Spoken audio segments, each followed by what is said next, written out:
있지도 않은 가짜 판례를 소송 변론 자료로 제출한 변호사들이 해당 법원으로부터 제재를 받았습니다.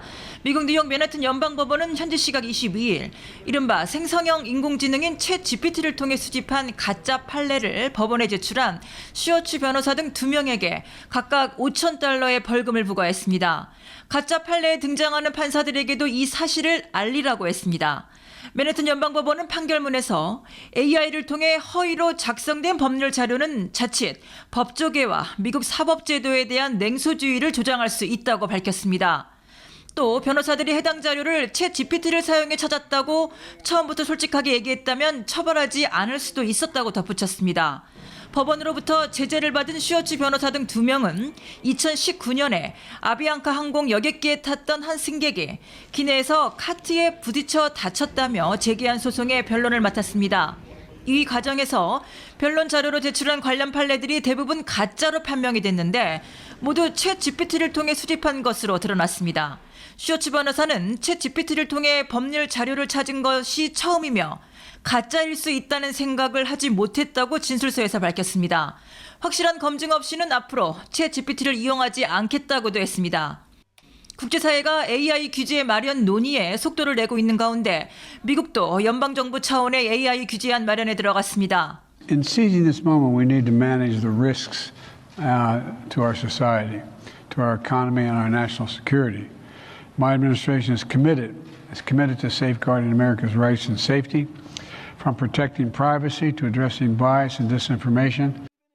미국은 내년 대통령 선거도 앞두고 있어 AI를 통한 가짜뉴스 차단이 더 시급한 상황이라고 미국 언론들은 전하고 있습니다. 뉴욕에서 KBS 뉴스 한보경입니다. 법률 데이터 40만 건을 악습해 질문에 답하는 법률 GPT. 판례를 바로 말해버렸다, 그죠? 최근 선보인 대화형 인공지능 서비스입니다. 공원에서 목줄 풀린 맹견을 피하려다 다쳤다면 견주에겐 어떤 책임이 있을까? 질문을 입력하자 적용되는 법조항과 판례를 알려줍니다. 다만 아직 정교한 수준은 아닙니다. 이거 아닌 것 같아요. 지난해 시행된 중대재해처벌법 적용 사례로 2014년 세월호 참사를 드는가 하면 스토킹 처벌법을 몰라 스토킹은 경범죄라고 설명합니다. 아직은 데이터량이 부족해서 좀 더 많은 법률에 관련된 자료를 넣어서 오류도 줄이고 신뢰성도 높아지고.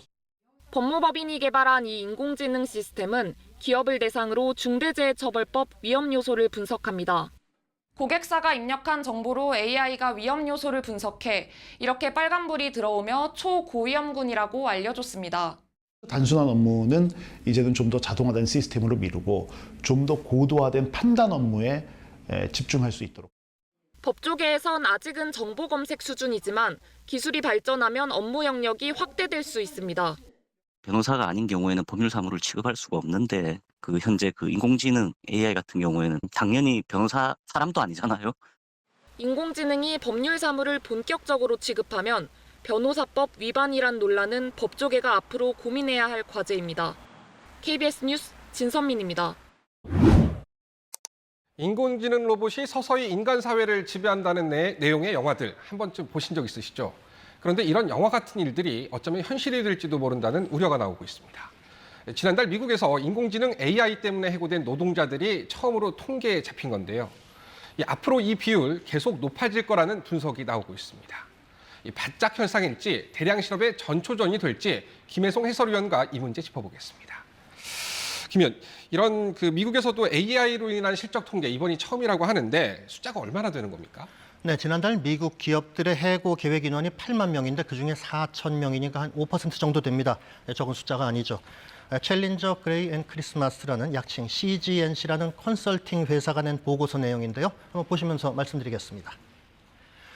5월달 전체 감원 규모는 8만 89명이었습니다. 감원 이유들을 보면은 폐업, 시장 상황, 또 비용 감축 등의 순이었는데 AI, 그러니까 인공지능으로 인한 것이 3,900명으로 해고 사유 7위에 올랐습니다. 블룸버그는 기업이 인력 감축의 이유로 AI를 든 것은 처음이라고 전했는데요. 그러면서 AI로 인한 인력 감축이 이제 막 시작됐다는 것을 보여준다, 이렇게 평했습니다. 그렇군요. 이게 해고된 뭐 분들 보면 직업도 좀 다양할 텐데 뭐 AI의 영향을 받는 직종이 따로 있습니까? 지금 AI로 인한 실직은 아무래도 기계로 대체하기 좀 어려운 그런 직종에서 나타나고 있습니다.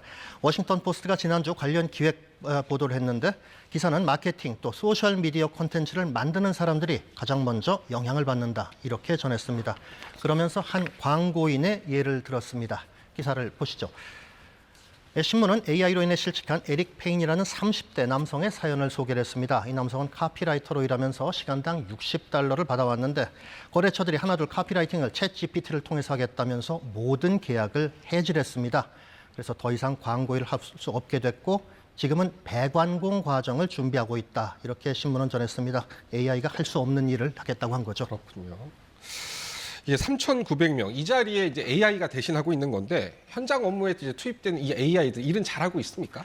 그러니까 사람이 한 것하고 비교해서 더 낫은가, 뭐 비슷한가라고 했을 적에 꼭 그렇지는 않다는 게 대체적인 평입니다. 왜냐하면 기존의 데이터를 습득을 해가지고 학습한 거기 때문에 그것보다 더 뛰어난 창작물을 내놓기는 어렵다는 그렇군요. 거죠. 그렇지만 돈이 안 들잖아요. 그렇죠. 그래서 무난한 수준은 또 동시에 기대할 수 있기 때문에 AI 쪽을 택하는 기업들이 늘어난다는 설명입니다. 그렇군요. 이 과거에 산업혁명을 보면 이 자동화로 일자리를 가장 많이 잃는 직종이 이게 단순 노무직 아니었습니까? AI도 뭐 역시 마찬가지일까요? 그런데 AI에 관해서만큼은 그 반대에 가깝다고 해야겠습니다. 주목받는 게 생성형 AI입니다.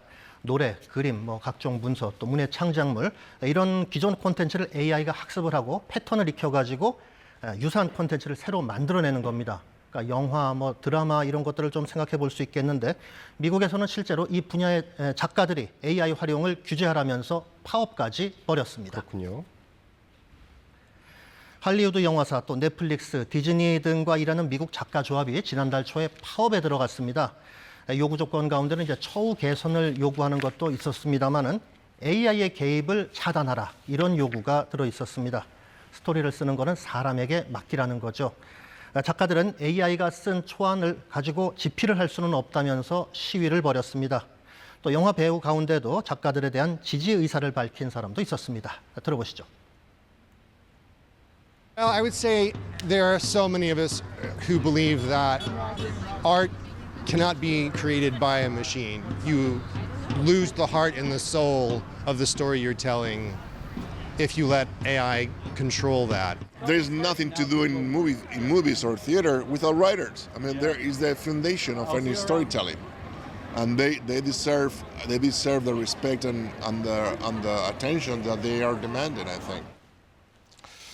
그렇군요. 이 김 의원 얘기를 들어보니까 조만간 산업혁명 이후처럼 직업의 대대적인 재편 뭐 이런 것도 있을 수 있겠다는 생각이 드는데 어떻습니까? 지금 각종 관련 기관들이 관련 연구를 내놓고 있는데요. 지난 3월이죠. 미국 투자은행 골드만삭스가 AI와 관련해서 보고서를 냈습니다. 챗GPT 같은 기술이 사무직 또 법률 서비스를 중심으로 해서 기존 직업의 한 4분의 1 정도를 대체할 수 있을 것이다. 이런 전망을 내놨습니다. 그렇군요. 생성형 AI가 세계적으로 3억 개 정규직에 영향을 줄 수 있고 특히 화이트 칼라 일자리가 가장 큰 영향을 받을 것으로 예상했습니다. 고용 안정 면에서는 건설직보다 더 위험할 거라는 건데 이유는 육체 노동은 AI로 대체할 수가 없다는 거죠. 이 밖에도 지난 3월에 오픈 AI와 또 펜실베이니아대 연구진이 연구 결과가 나왔는데 생성형 AI가 어느 직업에 영향을 줄 건가인데 통역사, 조사 연구원, 작가, 홍보 전문가, 재무 분석가 등이 꼽혔습니다. 또 업무의 10% 이상 생성형 AI 기술에 영향을 받는 일자리가 미국 전체 노동자의 80%에 이른다고 전했습니다. 그렇군요. 이 앞서 영화 얘기 잠깐 했는데 영화를 보면 계속되는 기술 발달로 인공지능이 인간 사회를 지배한다. 뭐 이런 내용들이 나오는데 현재 인공지능의 수준 이 정도까지는 아직 아니죠? 직업과 관련해서 봤을 적에 반드시 그렇지만은 않습니다. 워싱턴 포스트는 앞서 말씀드렸던 기사에서요. AI로 근로자를 대체했다가 낭패를 본 기업들의 사례도 소개를 했습니다. 기술 전문 매체 CNET가 AI를 사용해서 기사를 작성했는데 사실관계에서 오류들이 발견이 됐고 또 한 변호사는 챗GPT에서 법적 서류를 찾았지만은 모두 가상으로 드러났다고 합니다. 또 미국 섭식장애협회는 환자 상담할 때 챗봇을 활용했는데 오히려 해로운 조언을 하는 바람에 서비스를 중단했다라고 이 신문은 전했습니다. AI가 사람 일을 상당 부분 가져갈 것이라고 분석했던 골드만삭스는 동시에 AI가 노동 비용을 절감하면서 새로운 일자리를 창출하고 또 필수 노동자의 생산성을 향상할 수 있게 할 거다. 이런 전망도 내놨습니다. 단기적으로는 부정적인 면이 나오고 있지만은 생산성 향상과 관련해서는 긍정적일 것이다. 이런 전망을 내놓은 건데 사실 지금으로서는 미래를 예단하기가 조금 어려운 한계가 또 있어 보입니다. 그렇군요. 안 그래도 경기도 힘든데 이제 AI 때문에 일자리까지 걱정해야 되는 시대가 왔네요. 김현 여기까지 듣겠습니다. 고맙습니다.